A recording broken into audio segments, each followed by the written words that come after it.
ଆପଣଙ୍କ ଚେହେରା ତ ସୁନ୍ଦର ଦେଖାଯାଉଛି। ଯଦି ଆପଣଙ୍କର ଦାନ୍ତ ସଫା ନଥିବ, ହଳଦିଆ ଦେଖାଯାଉଥିବ କିମ୍ବା ଦାନ୍ତ ମୂଳରେ କିଛି ରୋଗ ଜୀବାଣୁ ଥିବେ, ତାହେଲେ ଆପଣ କାହାରି ସାମ୍ନାରେ ଭଲସେ ହସି ପାରିବେନି କି ସାଙ୍ଗମାନଙ୍କ ସହିତ ଭଲସେ ମିଶି ପାରିବେନି। ଆପଣଙ୍କ ପାଟିରୁ ଦୁର୍ଗନ୍ଧ ବାହାରୁଥିବ, ଆପଣ ଭଲସେ କାହା ସହିତ ମିଶି ବି ପାରିବେନି। ସବୁବେଳେ ଆପଣଙ୍କ ମୁଣ୍ଡରେ ଟେନସନ୍ ଥିବ। ତେଣୁ ସେଥିପାଇଁ ମୁଁ କିଛି ଘରେଲୁ ଉପାୟ ଆପଣମାନଙ୍କୁ ଆଜି ବତେଇବି, ଯାହାଟି 5ଟି ଉପାୟ ରହିବ।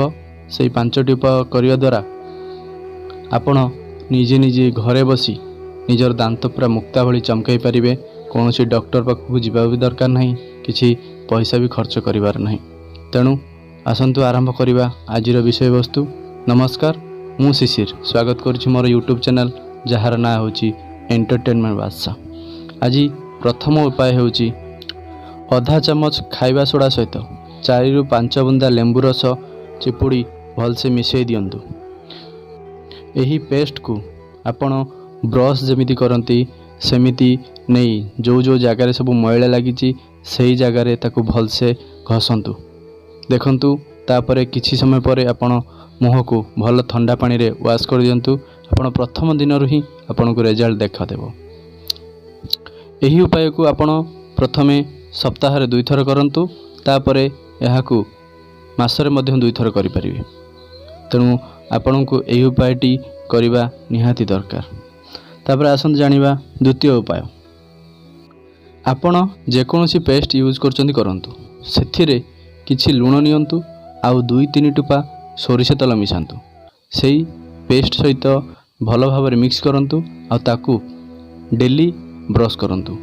ଏହା କରିବା ଦ୍ୱାରା ଆପଣଙ୍କ ଦାନ୍ତର ମାଢ଼ି ଯେକୌଣସି ଜୀବାଣୁ ଥାଆନ୍ତି ସେମାନେ ମରିଯାଆନ୍ତି ଆଉ ଆପଣଙ୍କ ଦାନ୍ତ ମୁହଁରୁ କୌଣସି ଦୁର୍ଗନ୍ଧ ବାହାରେ ନାହିଁ। ସେମିତି ଏହି ବ୍ରଶ୍କୁ, ଏହି ପେଷ୍ଟକୁ ସେହିସବୁ ଜାଗାରେ ବ୍ରଶ୍ କରନ୍ତୁ ଯେଉଁ ଜାଗାରେ ଆପଣଙ୍କର ମଇଳା ଅଧିକା ଥିବ କିମ୍ବା ଆପଣଙ୍କ ଦାନ୍ତରେ ଯେକୌଣସି ହଳଦିଆ ପଡ଼ିଥିବା ଜାଗାରେ ବେଶୀ ବ୍ରଶ୍ କରନ୍ତୁ।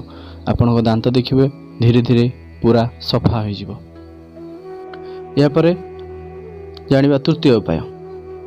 ପ୍ରଥମେ କିଛି ପାଣି ନିଅନ୍ତୁ, ତାହା ସହିତ କିଛି ଲୁଣ ମିଶାନ୍ତୁ ଆଉ ସେହି ଲୁଣକୁ ମିଶା ପାଣିକୁ ଆପଣ କୁଳି କୁଳି କରନ୍ତୁ। ଏହାକୁ ଦିନରେ 2 ଥର କରନ୍ତୁ। ଦେଖନ୍ତୁ ଆପଣଙ୍କ ପାଟିରେ ଥିବା ଦୁର୍ଗନ୍ଧ କୁଆଡ଼େ ଉଭେଇଯିବ। ଏହାକୁ ଆପଣ ଡେଲି କରନ୍ତୁ, କମ୍ ସେ କମ୍ ଏହାକୁ ମାସେ 2 ମାସ ବ୍ୟବହାର କରନ୍ତୁ। ଆପଣ ଏହାର ରେଜଲ୍ଟ ନିଜେ ପାଇପାରିବେ। ଏହାପରେ ଆସନ୍ତୁ ଜାଣିବା ଚତୁର୍ଥ ଉପାୟ। 1 ଚାମଚ ହଳଦୀ ଗୁଣ୍ଡ ନିଅନ୍ତୁ, ସେଥିରେ ସୋରିଷ ତେଲ ମିଶାନ୍ତୁ ଆଉ ସେହି ସୋରିଷ ତେଲ ମିଶା ପେଷ୍ଟକୁ ଆପଣ ଦାନ୍ତରେ ମର୍ଦ୍ଦନ କରନ୍ତୁ। ଏହା କରିବା ଦ୍ୱାରା ମୁହଁରେ ଥିବା କିମ୍ବା ଦାନ୍ତ ମୂଳରେ ସବୁ ଲାଗିଥିବା ଜୀବାଣୁ ବାହାରକୁ ଆସିଯାଆନ୍ତି ଆଉ ହେବାର ଚାନ୍ସ ବି ନଥାଏ। ତେଣୁ ଆପଣ ଏହି ଉପାୟଟିକୁ ରେଗୁଲାରି କରନ୍ତୁ। ସପ୍ତାହରେ 2 ଥର ଚାହିଁଲେ ବି କରିପାରିବେ। ଏହାପରେ ଆସନ୍ତୁ ଜାଣିବା ପଞ୍ଚମ ଉପାୟ। ଲେମ୍ବୁରୁ ରସ ଚିପୁଡ଼ି କାଢ଼ି ଦିଅନ୍ତୁ ଆଉ ସେହି ଚୋପାକୁ ଶୁଖାଇ ଦିଅନ୍ତୁ। ସେହି ଚୋପା ଭଲ ଭାବରେ ହାର୍ଡ଼ ହୋଇ ଶୁଖିଗଲା ପରେ ସେହି ଚୋପାକୁ ଆଣି ଆପଣ ମିକ୍ସରରେ ଗ୍ରାଇଣ୍ଡିଙ୍ଗ କରିଦିଅନ୍ତୁ ଆଉ ସେହି ପାଉଡ଼ର ସହିତ କିଛି ଲୁଣ ମିଶାନ୍ତୁ ଆଉ ଏହି ଲୁଣ ମିଶ୍ରିତ ପାଉଡ଼ରକୁ ଆପଣ ଦାନ୍ତରେ ଭଲ ଭାବରେ ମର୍ଦ୍ଦନ କରନ୍ତୁ। ଏହା କରିବା ଦ୍ୱାରା ଆପଣଙ୍କ ଦାନ୍ତରେ ଥିବା ହଳଦିଆ ଅଂଶ ମାନେ କୁଆଡ଼େ ଉଭାଇ ଯାଇଥାଏ ଆଉ ଆପଣ ଏହାକୁ ବାରମ୍ବାର କରିବା ଦ୍ୱାରା ଆପଣଙ୍କ ଦାନ୍ତ ଆଉ ହଳଦିଆ ପଡ଼ିନଥାଏ।